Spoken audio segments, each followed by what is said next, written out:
Many artists and entertainers have staked their claim to fame by bending the rules and changing the conventional wisdom that defines their craft. But not many can claim to have made an impact on American culture that is at once musical, political, and spiritual. This month, my friend and fellow Tennessean Lee Greenwood is enjoying some well-deserved recognition for doing just that.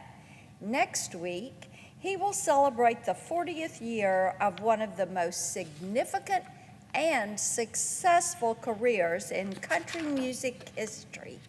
On behalf of the entire Tennessee delegation, I want to thank Lee for his artistry, his patriotism, his belief in the power of a song to heal our deepest wounds. We thank him for his friendship, for his commitment to our great state of Tennessee, and we wish him even greater successes in his career. Madam President, I ask unanimous consent that the remainder of my remarks be placed separately into the record. Without objection. Over the weekend, my Democratic colleagues put on a terrific show for the American people, arguing over which multi-trillion-dollar spending bill that they wanted to pass first. Not if they were going to pass one, which one they wanted to pass first. And from what I was hearing at home in Tennessee, they're saying, we don't want either of these. None of this should ever be passed and signed into law. Those that I spoke with also wanted me to pass on a message. Doesn't matter if they were Democrat, Republican, Independent, Libertarian. They said what happened here in Washington over the weekend was just about the most tone-deaf and disrespectful thing that they had seen take place in Washington in a long time. All year, Tennesseans have been asking themselves, why is it that the Democrats are pushing so hard to spend more than $1 trillion on a so-called infrastructure package that really isn't about infrastructure? Why are they fighting so hard for a multi-trillion-dollar social spending package that prioritizes all the wrong things? Tennesseans have caught on to this insanity. They know with absolute certainty that every time Joe Biden's government steps in to take control over an aspect of their lives, the goal is not to make their lives easier. The goal is to complicate their lives. The goal is to take away some of their individual freedom, some of their choice. There's no other explanation as to why they would do this in the face of some of the issues that we have, like serious supply chain vulnerabilities, unsustainable inflation, no, it is not temporary, and levels of divisiveness and mistrust that have made even the most unplugged, apolitical people that I know sit up and speak out. The fact that more people are paying attention is really a problem for my Democratic colleagues. They know that there's no chance that the majority of the American people will just go along with what it is that they are proposing. As I said, it doesn't matter if they're Democrat, Republican, Independent, Libertarian. They're looking at this and they're saying, hey, wait a minute, these guys that are over there, every one of them, what are they trying to do?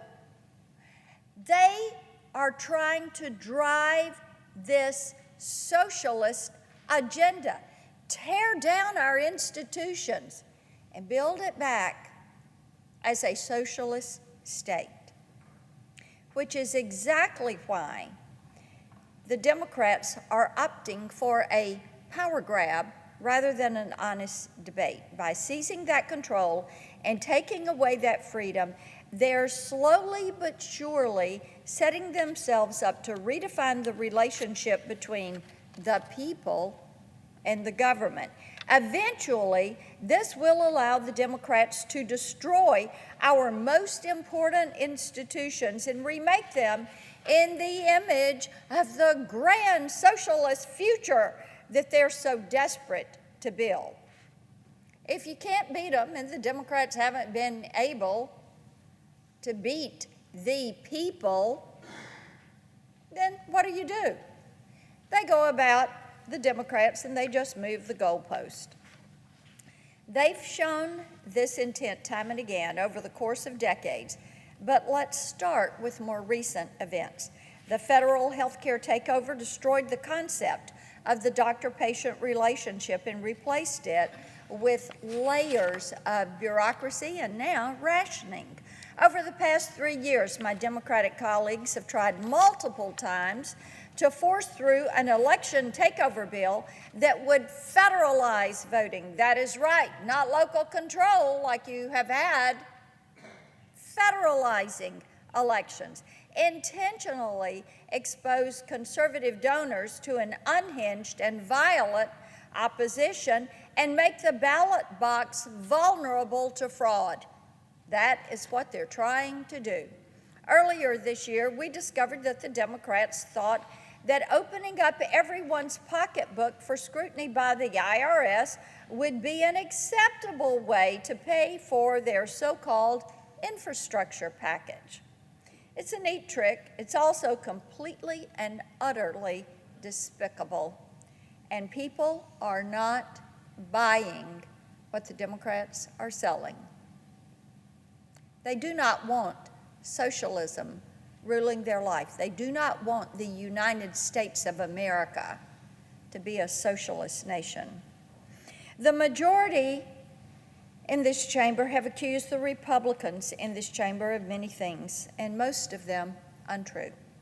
But what is true, that we are indeed getting in the way of this reckless, destructive agenda.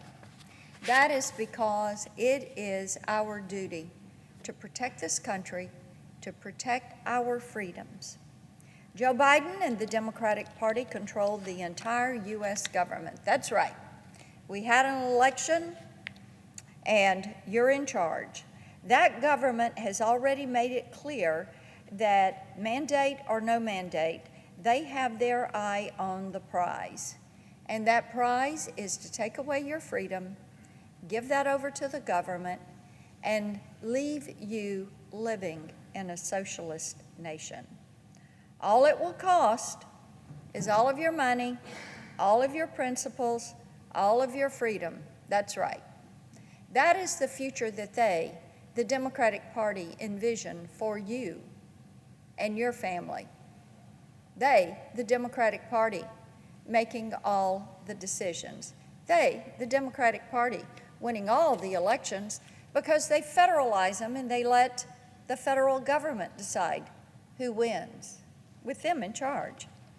If the Democrats wish to make those sacrifices, they are more than welcome to go about trying to do it, because the American people are not buying the agenda that they are pushing.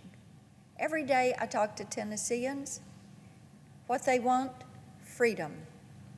Boundless freedom that allows them to experience their version of the American dream, that allows their children to dream big dreams and then live in a country where they can work to make those dreams come true. Preserving that is a worthy fight. I yield the floor.